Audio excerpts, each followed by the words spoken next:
Integrate learning. यहाँ हम लोग बिजनेस कम्युनिकेशन के बारे में पढ़ेंगे, जो कि AKTU का मोस्ट इम्पॉर्टेंट चैप्टर भी है। और हम लोग इस वीडियो में सबसे इम्पॉर्टेंट टॉपिक के बारे में डिस्कस करेंगे, जो कि एग्ज़ाम के पॉइंट ऑफ व्यू से बहुत ही इम्पॉर्टेंट है।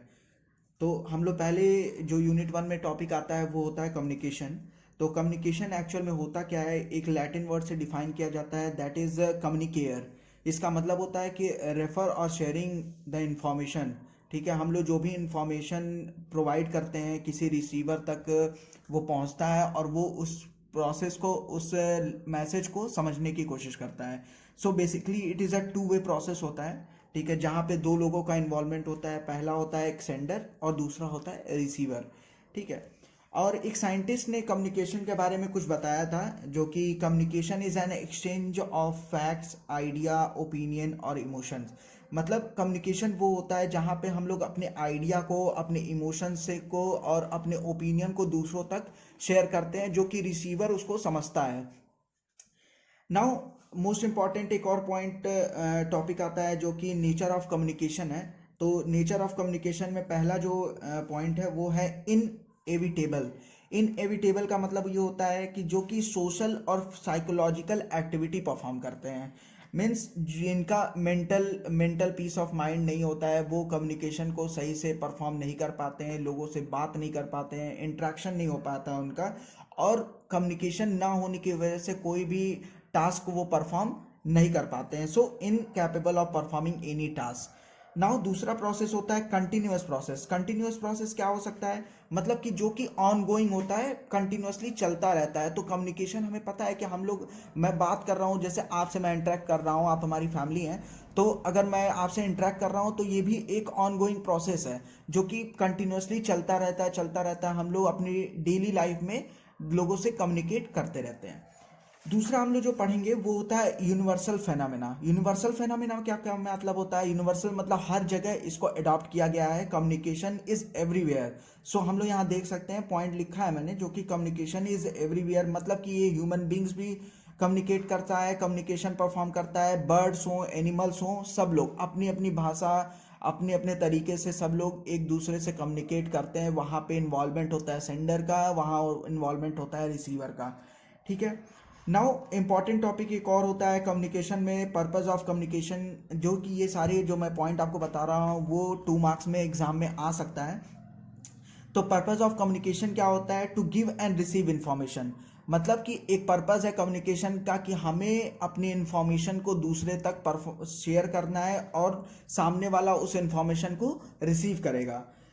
To convey right message. Communication का सबसे, बिजनेस कम्युनिकेशन का सबसे इंपॉर्टेंट फैक्ट ये है कि हमें कोई भी मैसेज को जो डिलीवर करना है वो प्रॉपर और राइट मैसेज होना चाहिए, करेक्ट मैसेज होना चाहिए। अगर वो इनकरेक्ट मैसेज होगा तो सामने वाला जो रिसीवर होगा वो उसको मिसअंडरस्टैंड करेगा।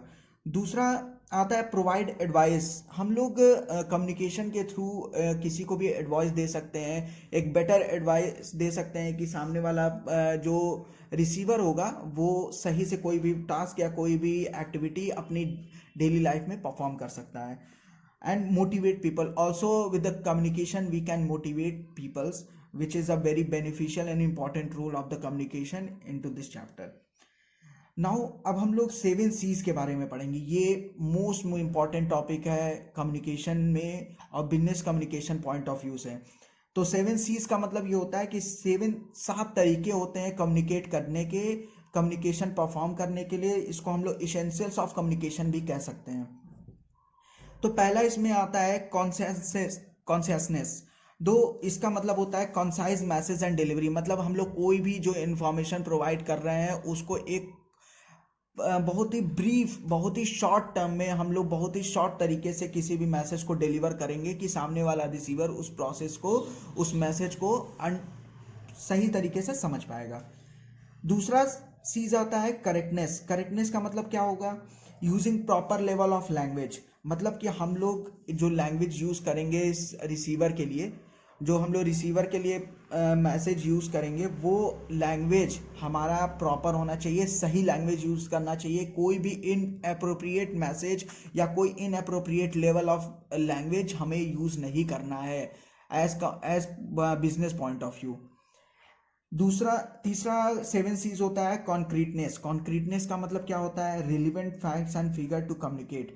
हम लोग जब भी किसी से कम्युनिकेशन परफॉर्म करेंगे बिजनेस में, बिजनेस टर्म से, या हम लोग जब मीटिंग भी परफॉर्म करते हैं, तो वहाँ भी हमारा क्या होता है, हम लोग एक अप्रोप्रिएट और सही तरीके का फैक्ट और कोई भी फिगर हम लोग वहाँ पे आइडेंटिफाई करते हैं। फिगर इन द सेंस यहाँ पे कोई डेटा या कोई स्टैटिस्टिकल डेटा के बारे में बात नहीं की जा रही है, यहाँ पे फैक्ट्स की बात की जा रही है, सही इंफॉर्मेशन की बात की जा रही है। फोर्थ आता है क्लैरिटी। क्लैरिटी का मतलब होता है कि जहाँ पे हमारे जो भी सेंडर होगा उसको अपने थॉट्स के बारे में क्लैरिफिकेशन होना चाहिए, उसके एक्सप्रेशंस सही होने चाहिए कि सामने वाला रिसीवर उस चीज़ को सही तरीके से समझ पाए। उसके थॉट्स में जो भी वो मैसेज डिलीवर कर रहा है उसके मैसेजेस टू बी पॉइंट होने चाहिए, क्लियर होने चाहिए। नेक्स्ट आता है कंप्लीटनेस। कंप्लीटनेस मतलब जो भी मैसेज डिलीवर कर रहा होगा सेंडर, वो पूरी तरीके से कंप्लीट हो जाना चाहिए। अगर हम लोग इनकम्प्लीट मैसेज किसी तरीके से डिलीवर करते हैं तो वो एक मिसअंडरस्टैंडिंग का पॉइंट बन जाता है in the as compare to business point of view.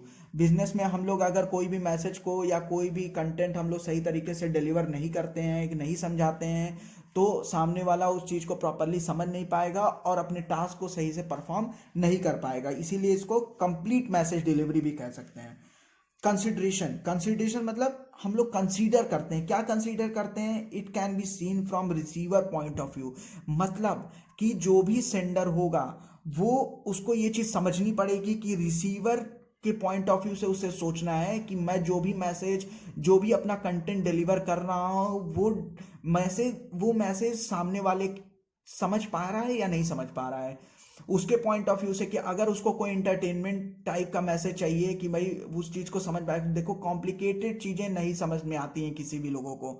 हम लोग भी बात करते हैं अपनी डेली बेसिस पे, अगर हमारे टीचर कोई ऐसे वर्ड्स को यूज़ करते हैं, ऐसे कोई सेंटेंस को यूज़ करते हैं जो कि हमें समझने में दिक्कत होती है और हम लोग उसको एग्जाम में नहीं यूज़ कर पाते हैं, तो इसीलिए किसी भी मैसेज को डिलीवर करने से पहले, मैं आप तक कोई मैसेज डिलीवर कर रहा हूं तो एक ब्रीफ और लीमन लैंग्वेज में यूज़ कर रहा हूँ जिससे आप सभी को समझ में आ रही है मेरी बातें।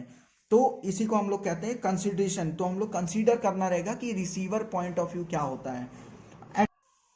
एट लास्ट कर्टेसी के बारे में हम लोग जानेंगे। कर्टेसी का मतलब होता है फ्रेंडली। हम लोग फ्रेंडली होते हैं, मतलब कि केयरिंग एटीट्यूड होता है जो भी रिसीवर होता है उसके लिए।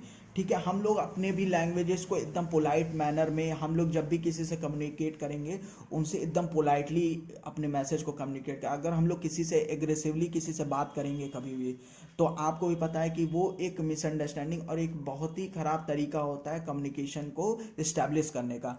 तो हमारे पास ये सारे 7 C's हैं जो कि बहुत ही इंपॉर्टेंट होता है। Conciseness, correctness, concreteness, clarity, completeness, consideration and courtesy. I hope friends कि आपको ये समझ में आ गया होगा। और अगर आपको ये वीडियो अच्छी लगी हो तो please like, share and subscribe करिएगा और प्लीज़ कमेंट ज़रूर करके बताइएगा कि ये वीडियो कैसी बनी है। और इसके लिए मैं फिर आगे यूनिट, जितने भी यूनिट्स हैं उसके बारे में और भी वीडियोज़ आप तक डिलीवर करने की कोशिश करूँगा।